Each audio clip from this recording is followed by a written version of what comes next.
This is Juliet's Story, your home for captivating stories, powerful storytelling, and unforgettable adventures brought to life through audio. If you love stories that keep you hooked, then you're in the right place. Don't forget to hit that subscribe button and like this video so you never miss a story. The letter arrived on a Tuesday morning, delivered by courier to the modest but elegant townhouse where Isabella Moreno lived with her father. It was the kind of envelope that announced its importance before you even opened it. Heavy cream paper embossed with a silver seal that caught the light like liquid mercury. Isabella stood in the foyer, still in her silk robe, her long dark hair cascading over one shoulder as she turned the envelope over in her hands. The seal bore a symbol she recognized, the Sterling family crest. A phoenix rising from geometric flames, wings spread wide, with the Latin inscription Ex Cineris Surgimus curved beneath it. We rise from ashes. She knew what this was before she opened it. She'd been expecting it, dreading it, for 3 years. Has it come? Her father's voice echoed from his study, rough with the illness that had been slowly consuming him for the past 18 months. Yes, Papa, Isabella called back, breaking the seal with her thumb. The wax crumbled like dried blood. Inside was a single card written in elegant calligraphy. Ms. Isabella Moreno, you are cordially invited to meet with Marcus Sterling to discuss the fulfillment of the agreement entered into by your father, Eduardo Moreno, and the Sterling family in the year of 2019. Please present yourself at Sterling Manor on Friday, November 3rd at precisely 3 p.m. This is not a request. Regards, Marcus Sterling. Isabella read it twice, then a third time, as if the words might rearrange themselves into something less final. But they didn't. They remained exactly what they were. A summons. A reminder of a debt that could only be paid one way. With her. She walked slowly to her father's study, where Eduardo Moreno sat in his wheelchair by the window, looking out at the small garden he could no longer tend. He'd been a strong man once, a proud man, who'd built a textile business from nothing, who'd given Isabella every opportunity, every advantage. But pride and business don't always mix well. And 3 years ago, when his company was on the brink of collapse, Eduardo made a choice. He'd made a deal with the Sterling family, and Isabella was the collateral. Show me, Eduardo said, without turning around. Isabella handed him the card. She watched his shoulders sag as he read it, watched his weathered hands tremble slightly. He was only 58, but he looked 20 years older. The illness had stolen his vigor, but the guilt had stolen something more essential. His peace. Isabella, he began, his voice thick. If I could undo it. I know, Papa. She'd heard this speech before. She'd heard it 100 times. You did what you had to do. I sold my daughter like cattle. What kind of father does that? The kind who was desperate. The kind who was trying to save not just his business, but the jobs of 200 people who depended on him. Isabella knelt beside his wheelchair, taking his cold hand in hers. You made an impossible choice. I don't blame you. You should. Well, I don't. She forced a smile. Besides, it might not be so bad. Marcus Sterling is wealthy, powerful. I could do worse. They both knew she was lying. They both knew exactly what this marriage would be. A transaction. A merger. A business arrangement with a wedding dress and a ring. Nothing more. Friday arrived too quickly. Isabella dressed carefully for the meeting, choosing a tailored navy suit that struck the balance between professional and elegant. She wore her mother's pearls, the only thing she had left of the woman who died when Isabella was 12, and pulled her dark hair back into a severe bun. She wanted to look composed, strong. She wanted Marcus Sterling to see that she wouldn't be a meek, simpering bride, even if that's exactly what he'd purchased. Sterling Manor sat on 50 acres just outside the city, hidden behind walls that were older than the country itself. The gate opened automatically as her car approached, as if the property had been expecting her, as if there was no possibility she wouldn't come. The drive up to the house took 5 minutes, winding through manicured gardens that should have been brown and dormant in November, but were somehow still lush, still green, still blooming with flowers that had no business surviving the first frost. She noticed. She noticed everything. It was her nature, an artist's eye combined with a survival instinct honed by years of watching her father's business nearly crumble. She'd learned to pay attention to details, to anomalies, to things that didn't quite fit. Sterling Manor itself was a Gothic masterpiece of dark stone and towering spires, with windows that reflected the sky like mirrors. It looked less like a home and more like something out of a fairy tale, the kind where the prince turns out to be a monster. A butler met her at the door. He was ancient, or at least appeared to be, with a face like crumpled paper and eyes that were so pale they were almost colorless. "Ms. Isabella Moreno," he said, his voice surprisingly strong. "Mr. Sterling is expecting you in the east drawing room. Please, follow me." Isabella followed him through corridors that seemed to twist and turn in ways that defied the exterior architecture. The walls were lined with portraits, generations of Sterlings, all with the same sharp features, the same intense eyes, the same expression that suggested they knew secrets the rest of the world could never understand. They arrived at a set of double doors. The butler knocked once, then opened them without waiting for a response. "Ms. Isabella Moreno," he announced. The room beyond was stunning. Floor-to-ceiling windows overlooked the gardens, and every surface glimmed with old money. Antique furniture, Persian rugs, oil paintings that probably cost more than her father's entire estate. But Isabella barely noticed any of it, because standing by the window, silhouetted against the afternoon light, was Marcus Sterling, and he took her breath away. Isabella had seen photographs, of course. Marcus Sterling was one of the most eligible bachelors in the world. A billionaire at 32 years old, heir to a fortune that stretched back centuries, handsome enough to grace magazine covers, and ruthless enough to crush competitors without remorse. But photographs hadn't prepared her for the reality of him. He was tall, easily 6'3", with a kind of lean, powerful build that suggested he didn't get that way from a gym, but from something more primal. His hair was dark, almost black, styled in a way that looked effortless, but probably cost more than most people's monthly rent. He had a sharp, artistic features and a jawline that could cut glass, and eyes that were an unusual shade of gray-green like storm clouds over the ocean. He wore a black suit that fit him perfectly, and when he turned to look at her, Isabella felt something she hadn't expected. Fear.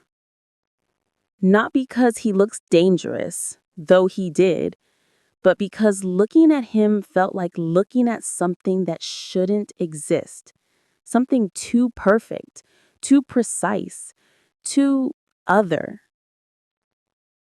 "Ms. Moreno," Marcus said, and his voice was like aged whiskey, smooth, dark, intoxicating.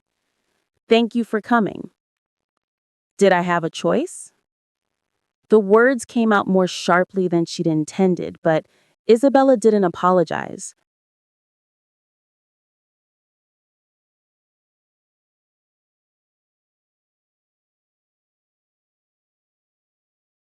A smile flickered across Marcus's face. Brief, amused, gone. "No," he admitted. "You didn't.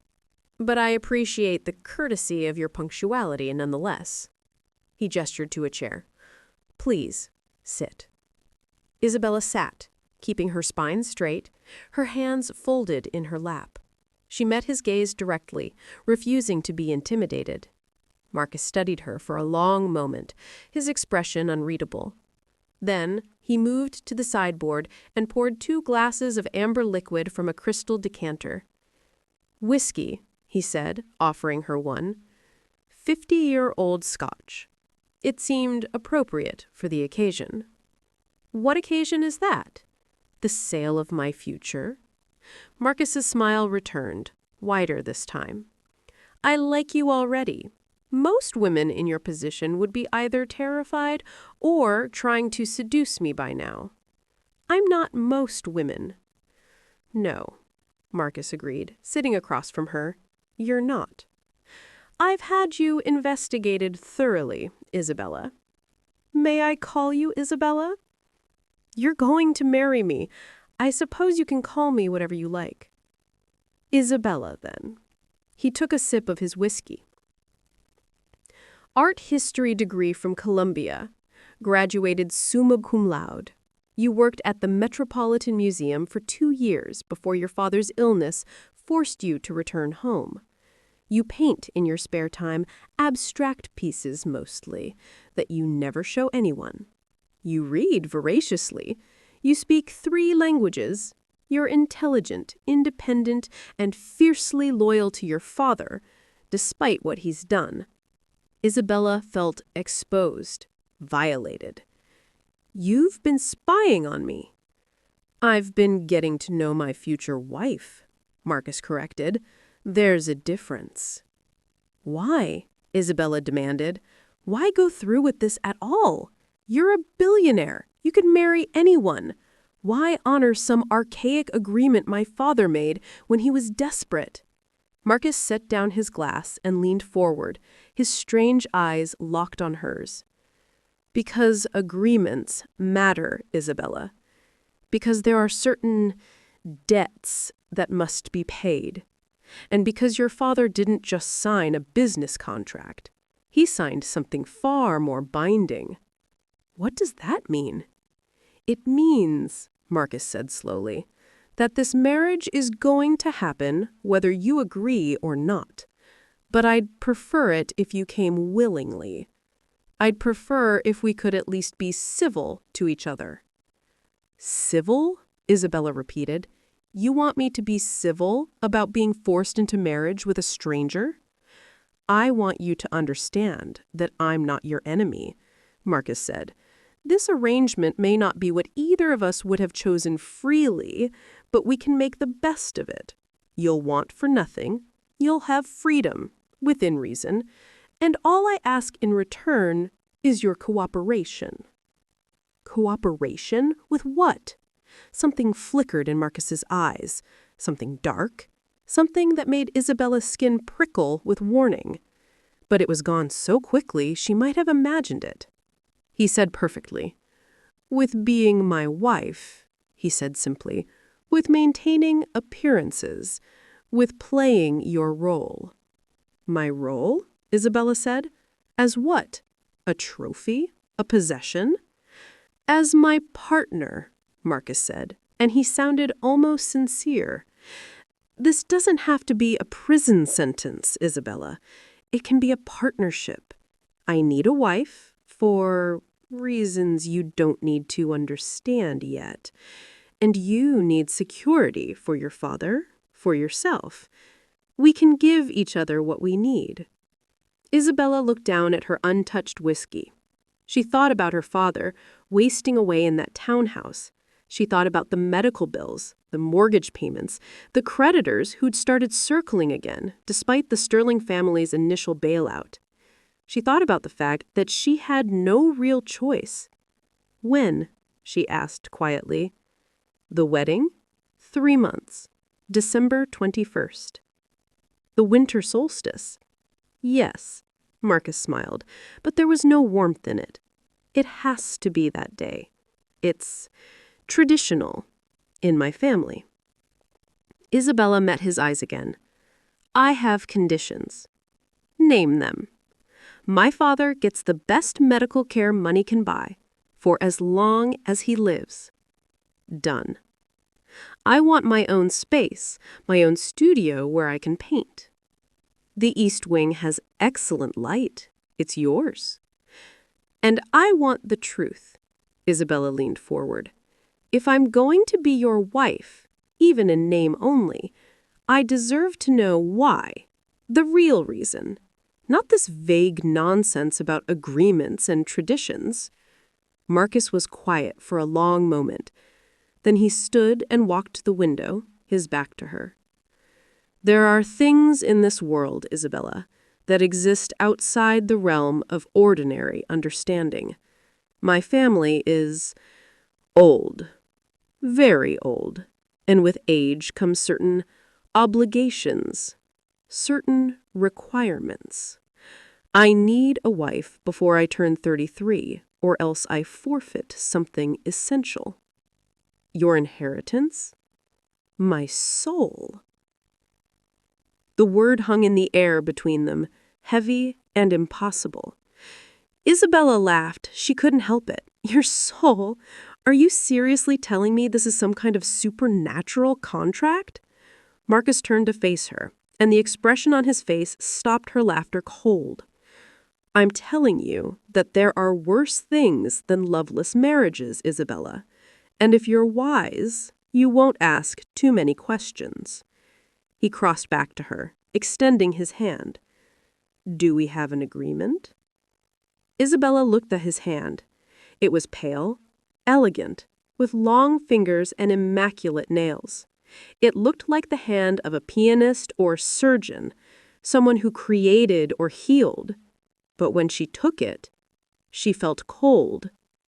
Not physically cold. Something deeper. Something wrong. We have an agreement, Isabella said, and sealed her fate. The engagement period should have been a time of excitement, of planning, of two people getting to know each other. Instead, it was a masterclass in polite distance. Marcus was unfailingly courteous. He sent flowers every week, always black roses, which Isabella found both beautiful and unsettling. He took her to dinner at the finest restaurants where they made small talk that revealed nothing. He introduced her to his circle, wealthy, powerful people who looked at her with a mixture of envy and pity. But he never touched her beyond what was necessary, never kissed her, even chastely, never gave any indication that he felt anything toward her beyond mild interest. It should have been a relief. Instead, it made Isabella uneasy.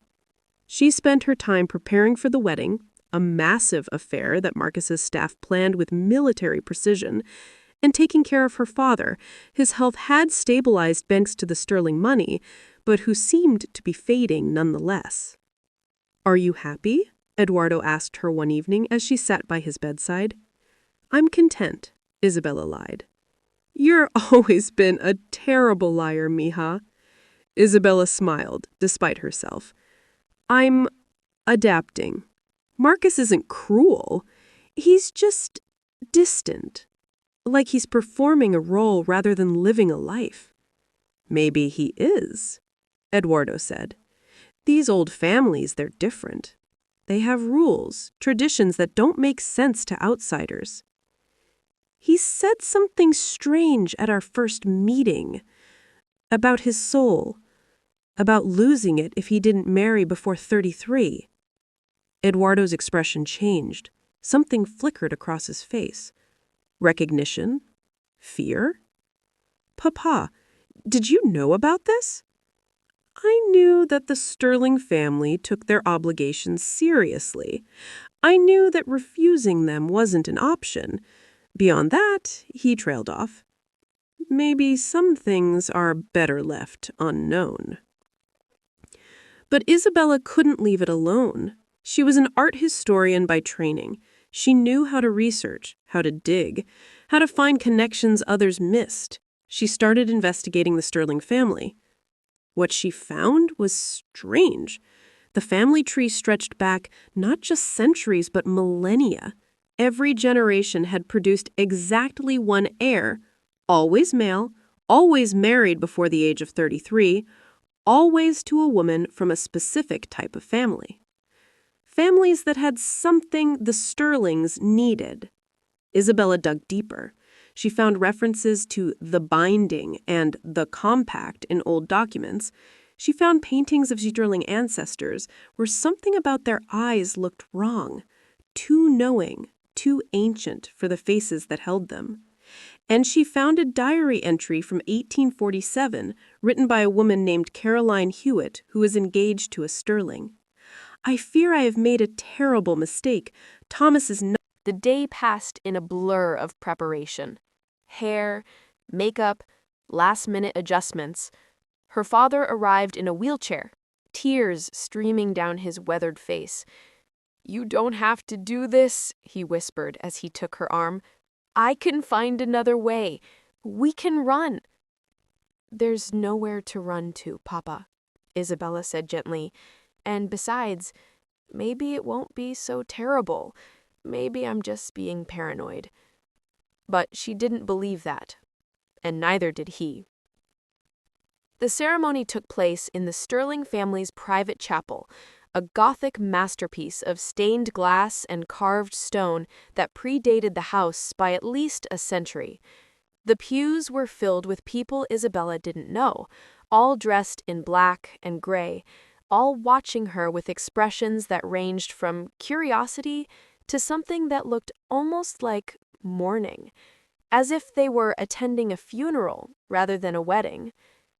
Marcus stood at the altar, devastatingly handsome in his black tuxedo, his strange eyes fixed on her as she walked down the aisle.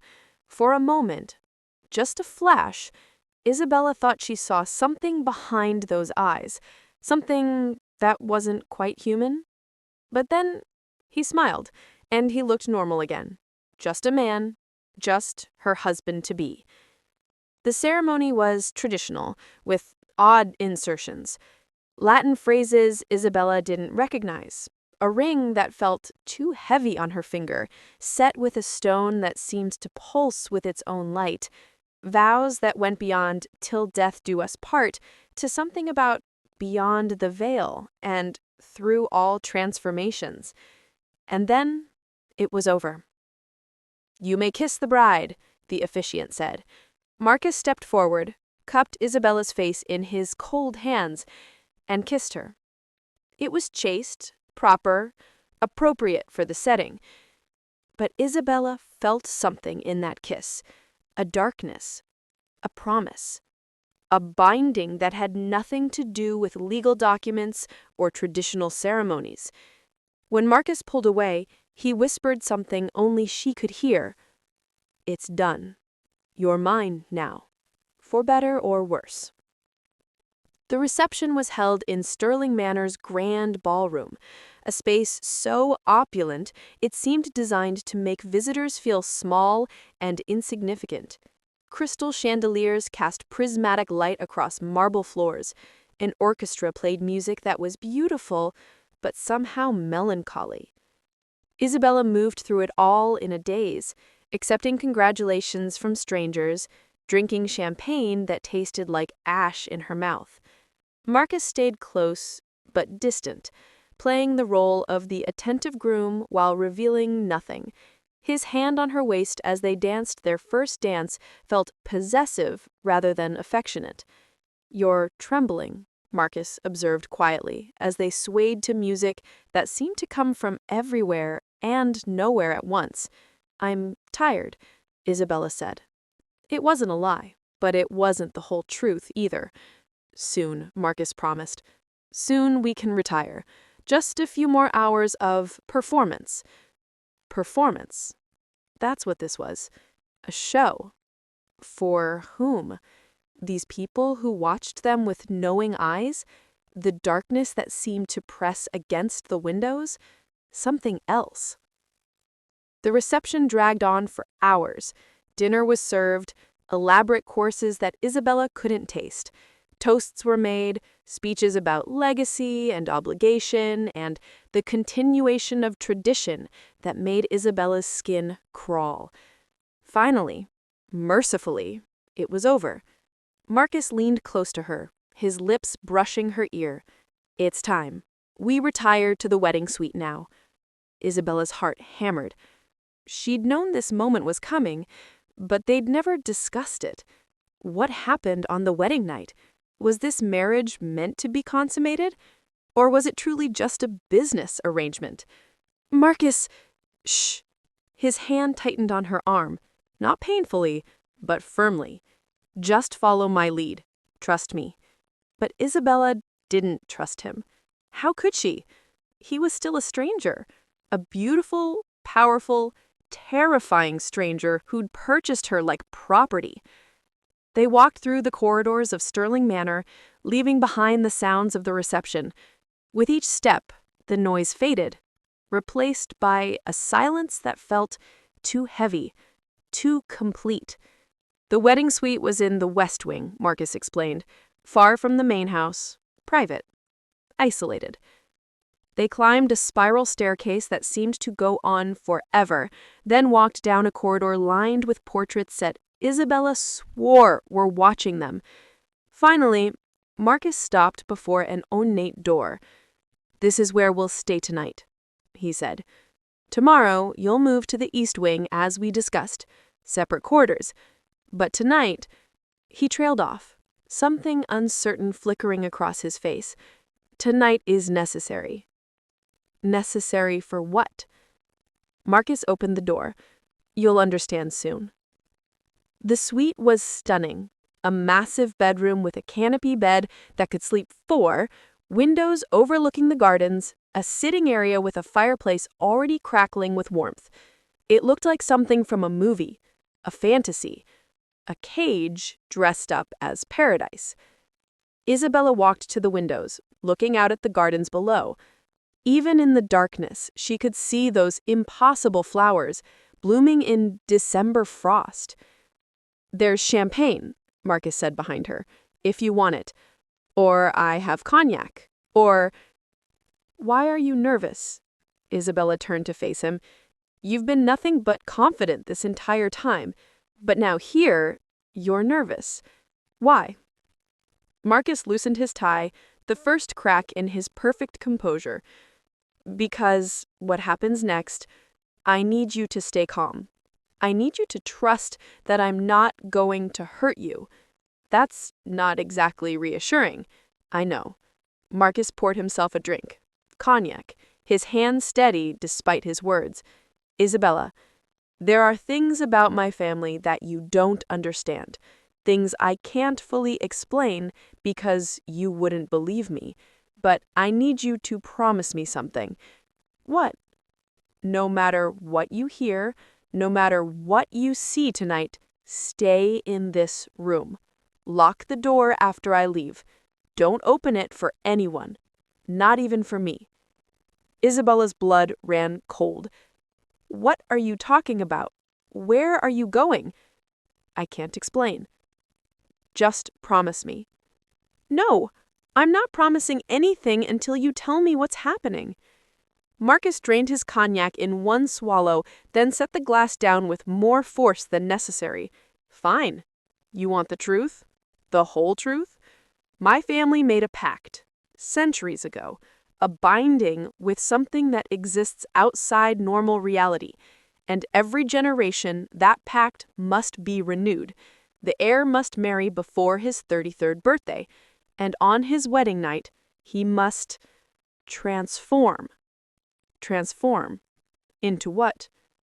Into something else that serves the compact. I become... He struggled for words. "I become what I truly am. And for tonight, just tonight, I'm not entirely in control." "You..." Isabella laughed, but it was a brittle, frightened sound. "This is insane. You're telling me you are, what, a werewolf? A vampire?" "Neither. Both. Something worse. Marcus moved toward the door. I'm sorry, Isabella. I'm so sorry you got caught up in this, but you're bound to me now. The ceremony wasn't just symbolic. It tied your fate to mine. And tonight, I need you to stay here. Stay safe, and in the morning we can talk about what comes next. You can't just leave me here with cryptic warnings and... But Marcus was already opening the door. He looked back at her one last time, and Isabella saw something in his eyes that froze her blood. They weren't quite human anymore. They were changing, shifting, becoming something other. Remember, he said, his voice already sounding strange. Lock the door. Don't open it, no matter what. Then he was gone, and Isabella stood alone in that beautiful prison, her heart hammering, her mind racing. She crossed to the door and turned the heavy iron lock. Then she pressed her ear against the wood, listening. Nothing. Just silence. Isabella walked back to the center of the room, her wedding dress suddenly feeling too tight, too constricting. She wanted to tear it off, to run, to wake up from this nightmare, but this wasn't a nightmare. This was real. Her life. Her choice. Except she'd never really had a choice, had she? She checked the time. 11:01. Marcus had been gone barely 2 minutes, and already the room felt different, colder, more oppressive. Isabella went to the sideboard and poured herself a drink with shaking hands. The cognac burned going down, but did nothing to calm her nerves. She walked to the bed, that massive, ridiculous bed that seemed designed for activities she'd hoped to avoid. Her eyes fell on the pillows, perfectly arranged, luxurious. Something was sticking out from under Marcus's pillow. Isabella's heart skipped. She shouldn't look. Whatever it was Marcus's business, not hers. But her curiosity, that damned curiosity that had always gotten her into trouble, won out. She lifted the pillow. Underneath was an antique silver locket. Isabella picked up the locket with trembling fingers. It was old, genuinely old, not reproduction, with intricate filigree work and a weight that suggested real silver. The chain was broken, as if it had been torn from someone's neck. There was no clasp, no obvious way to open it. But when Isabella ran her thumb over the surface, she felt a tiny catch. She pressed it. The locket sprang open. Inside was a single dried petal. Black. Not dark purple or deep red. Black. Actually black, like a piece of midnight pressed flat and preserved. And beneath it, scratched into the silver interior in letters so small Isabella had to squint to read them, were words. Until the bell tolls the change. Isabella's hand shook so badly she nearly dropped the locket. What bell? What change? What did this mean? She turned the locket over, looking for more clues. On the back was an engraving that time had nearly worn away. C.H. 1847. Caroline Hewitt. The woman from the diary. The one who'd married Thomas Sterling and was never seen again. Oh, God, Isabella whispered. A sound made her freeze. From somewhere in the house, distant but distinct, came a noise like metal scraping on stone, or like liquid metal slithering across a hard surface. Isabella's breath caught. She moved to the door, pressing her ear against it again. The sound was getting closer, slithering, sliding, moving with unnatural fluidity through the corridors of Sterling Manor. And beneath it, beneath that horrible sound, she heard something else. Voices. 2 of them, speaking in perfect unison. One was Marcus's, smooth, deep, unmistakable, but the other was different. It was like dry leaves rustling, like wind through dead trees, like whispers from something that had forgotten how to be human. They were arguing. Cannot refuse. Must comply. Not ready. Ready or not, the pact demands it. Isabella is innocent. Innocence is irrelevant. Compliance is all that matters. Compliance. The voices were getting closer. The slithering sound intensified. Isabella backed away from the door, her heart hammering so hard she thought it might explode. She looked at the windows. 3 stories up, no way down unless she wanted to die. She looked at the fireplace. Big enough to hide in, but where would that get her? She looked at the bed and realized that hiding was pointless. Whatever was coming, it knew she was here. It knew exactly where she was. Because she was bound to it now. Bound to Marcus. Bound to whatever he really was. The slithering stopped. Right outside the door. Isabella held her breath, the locket still clutched in her hand. Then, in the terrible silence, the ancient clock tower, the one in the gardens, the one that had been there longer than the house itself, began to chime. Midnight.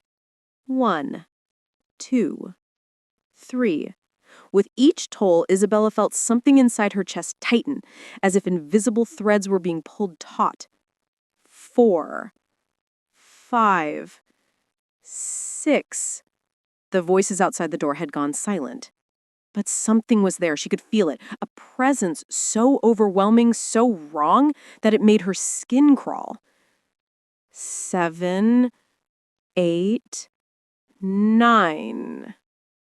The doorknob began to turn. But she'd locked it. She'd locked it. Hadn't she? 10, 11. The door swung open. And standing in the doorway was Marcus. Except it wasn't Marcus. Not entirely. He looked the same face, same body, same expensive clothes. But his eyes were wrong. They reflected the light like an animal's, like they were lit from within by something that never had been human. And when he spoke, it was with 2 voices. His own smooth tones overlaid with that terrible whisper. Isabella, my wife, my bound one, it's time for you to understand what you've truly married into. 12. The last bell tolled, and everything Isabella thought she knew about reality shattered. Marcus, or the thing wearing Marcus's face, stepped into the room. The door swung shut behind him, locking with a click that sounded like a death sentence. "Don't be afraid," both voices said. But they were lying. Isabella could see it in those inhuman eyes. There was every reason to be afraid, because this wasn't a marriage. It was a sacrifice. And she had just been delivered to whatever ancient darkness lived inside Marcus Sterling. The thing that wore her husband's face smiled, and it was the most terrible thing Isabella had ever seen. "Let me tell you a story," it said, both voices weaving together into something hypnotic and horrifying. About a family that made a deal. About a power that demanded payment. About women who thought they were marrying men, but were actually feeding something far older, far hungrier. Isabella's back hit the wall. She had nowhere to go. Nowhere to run. The locket burned in her hand like a brand. Until the bell tolls the change. The change had come, and Isabella realized with crystalline horror that her wedding night was not an ending. It was a beginning. The beginning of something unspeakable.